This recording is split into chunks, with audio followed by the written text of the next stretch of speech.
clap it up. I don't know where the damn microphone went. I lost it. I lost the microphone. I literally just started the recording and the microphone's gone, bro. I don't even... We have never been so back.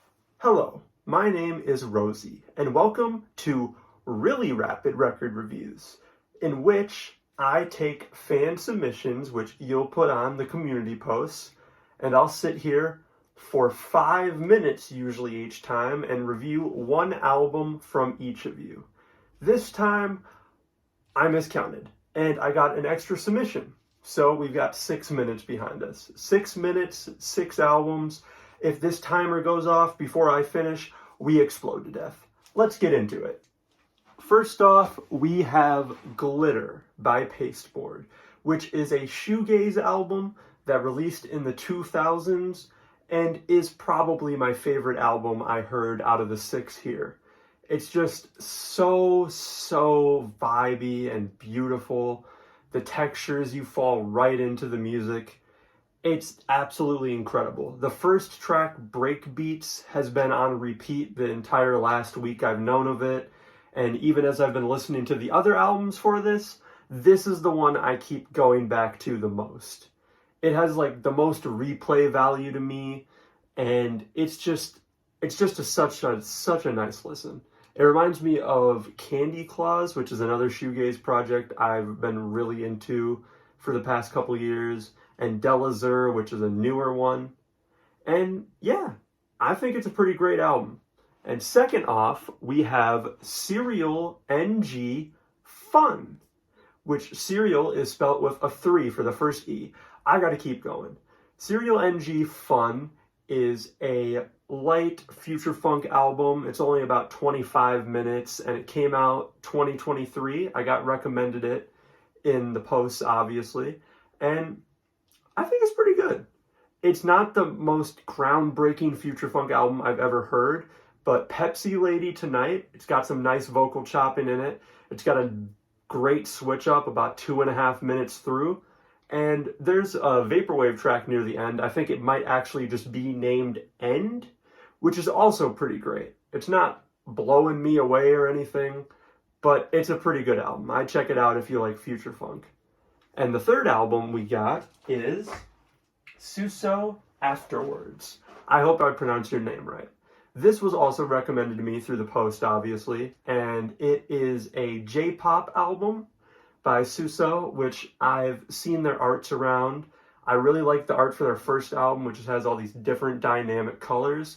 This album, I enjoy it. It's probably the weakest one of the bunch for me, but it's not bad. It's a nice, tight listen. Some of the songs really stick with you.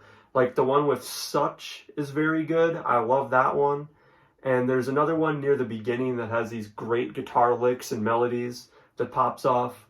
But there's some stuff there that doesn't do it, some stuff that gets you hyped. It's just kind of a normal J-pop album for me. But I'd give it a check if you like J-pop. I don't know why I said I'd give you a check. I got 3 minutes. We got to keep going. The next one is Counterparts, a eulogy for those who are cut off by the title on here. A eulogy for those who are still here by Counterparts. I don't know why I forgot the title. Counterparts are a metal rock band, and this released a couple of years ago. It was recommended to me by Gally. Shout out Gally. It's a pretty good album. It reminds me of Kill Switch Engage and a lot of like early 2000s Guitar Hero rock music that I grew up with. And the vocal performances are solid. The guitars are really good in there, the guitar tones.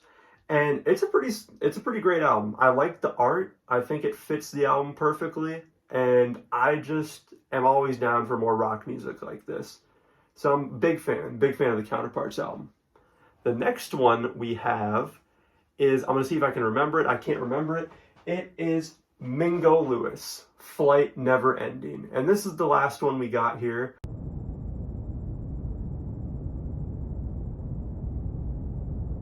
Which is recommended by Deadlocks on Discord. Shout out Deadlocks. This is an old jazz fusion album from, I think, the 70s, might be the 80s. If I'm wrong, you can correct me. And it starts off with a nice little intro, and then it goes into the most insane song I've heard during this entire listening. Because Frankincense, I think is what it's titled. I don't even know where to start on that song. It's batshit insane. This whole album is, but for me, that one especially, I was just so into it. And I was just sitting there like slack-jawed the whole time, wondering where it was going to go next. And it just kept impressing me the entire time. Very good song. Trapezoid near the end is also a banger. There's a couple on here that I couldn't get into because they either got too like loud in the pitch for me and then it just hurt my ears, or I just couldn't even tell what was going on. But it's a pretty good jazz fusion album. And lastly, we have Ethel Cain, Perverts. Hey, come on, editor, give me a break. Which, just like the last album, there's a lot I could say here. It's dark, it's brooding.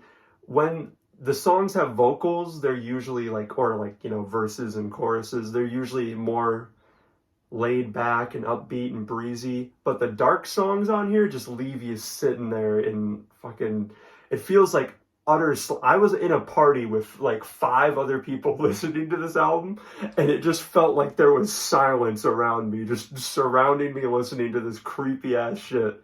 It's awesome. It's dark. It's brooding. Vacillator, that one is probably my favorite, and Amber Waves is also a really nice outro. I swear I don't only like the soft songs. The dark ones are cool too. I just love soft music. Don't kill me. We've got 10 seconds left. I gotta get the RRR out here before I explode. So, RRR. Goodbye. Ew, what a fucking horrible sound. I mean, I didn't explode or nothing.